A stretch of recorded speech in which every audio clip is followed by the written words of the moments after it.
दोस्तों, एक नगर के बाहर एक सुंदर सा मंदिर था। वहां पर एक साधु कई वर्षों से रहते थे। मंदिर की साफ सफाई और देखभाल भी उनका ही काम था। नगर के लोग उनका बेहद सम्मान करते थे और उन्हें मंदिर का रक्षक मानते थे। नगर के बड़े व्यापारी धर्मराज जी अक्सर मंदिर आया करते थे और जब भी उन्हें कोई महत्वपूर्ण कार्य होता था तो वह साधु से आशीर्वाद जरूर लेते थे और उनसे विचार करके ही अपने काम को आगे बढ़ाते थे। लेकिन साधु पिछले कुछ दिनों से यह महसूस कर रहे थे कि धर्मराज जी को मंदिर आए हुए लंबा वक्त बीत चुका है। साधु धर्मराज जी के बारे में सोचने लगे और उनका मन आशंकित हो उठा।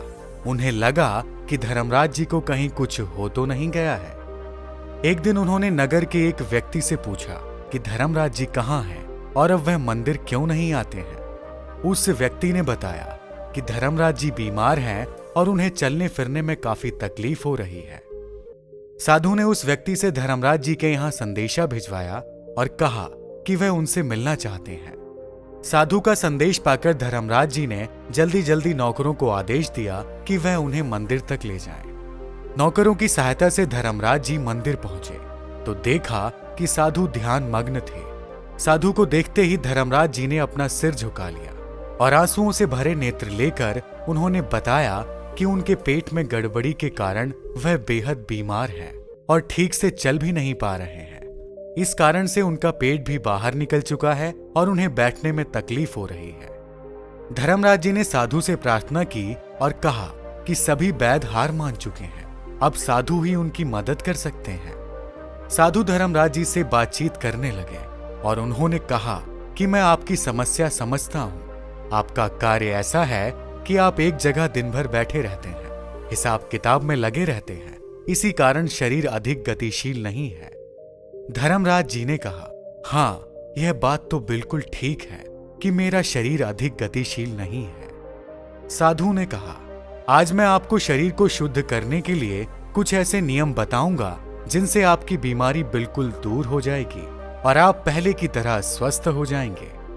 सबसे पहले आप अपने शरीर में जमी गंदगी को बाहर निकालने का प्रयास करिए। जब शरीर अंदर से साफ होगा तो पाचन शक्ति ठीक होगी और आपका बढ़ा हुआ पेट भी कम होने लगेगा। पहले अपने भोजन और उसके पाचन की प्रक्रिया को समझिए।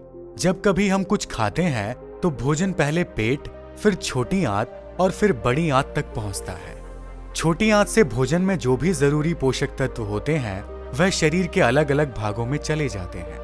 लेकिन जिस भोजन को शरीर अवशोषित नहीं कर पाता वह बड़ी आंत में जाकर मल का रूप ले लेता है और वह बाहर निकल जाता है।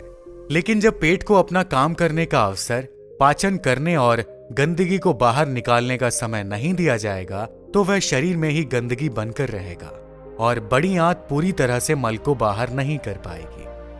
कई लोग ऐसे होते हैं जो दिन में 3-4 बार खाना खाते हैं, जिससे कि उनके पेट को ना तो भोजन पचाने का आराम मिलता है और ना ही अवशोषण करने का।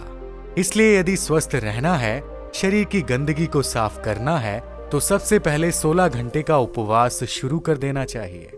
लेकिन कई ऐसे लोग होते हैं जो इतने लंबे समय तक भूखे नहीं रह पाते, तो इसके लिए आप शाम को भोजन जल्दी कर सकते हैं। यदि आप शाम को 6 बजे खाना खा लेते हैं तो सुबह 10 बजे ही कुछ खाएं, ताकि आपका भोजन अच्छी तरह से पच जाए और शरीर की गंदगी को मल के रूप में बाहर आने के लिए भी पूरा समय मिल जाए। लेकिन केवल भोजन का समय बदल लेने से ही फायदा नहीं होगा, बल्कि इसके लिए आपको शारीरिक गतिविधियों से भी सक्रिय होना पड़ेगा।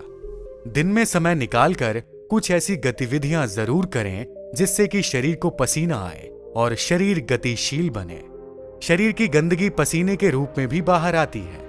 इससे त्वचा भी चमकदार होती है और व्यक्ति का वजन भी ठीक रहता है। हम अक्सर अपने भोजन में स्वाद ढूंढते हैं और स्वाद बढ़ाने के लिए भोजन को पका देते हैं। लेकिन क्या आप जानते हैं कि भोजन को पकाया जाता है तो उसके जरूरी पोषक तत्व नष्ट हो जाते हैं। इसलिए प्रयास करें कि अपने भोजन में अधिक से अधिक सलाद और फलों का सेवन करें। प्रकृति द्वारा प्राप्त फल और सब्जियां शरीर के लिए अधिक लाभदायक होती हैं और कच्ची होने के कारण यह अधिक लाभ पहुंचाती हैं।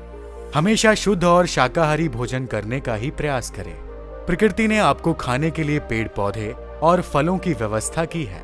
जानवरों का मांस और मछली या अंडे पाचन के लिए सही पदार्थ नहीं माने गए हैं, लेकिन आज मनुष्य के आहार में इसे मुख्य रूप से शामिल किया जा रहा है, जो कि बेहद हानिकारक है। इसके अलावा बासी भोजन भी कभी नहीं करना चाहिए।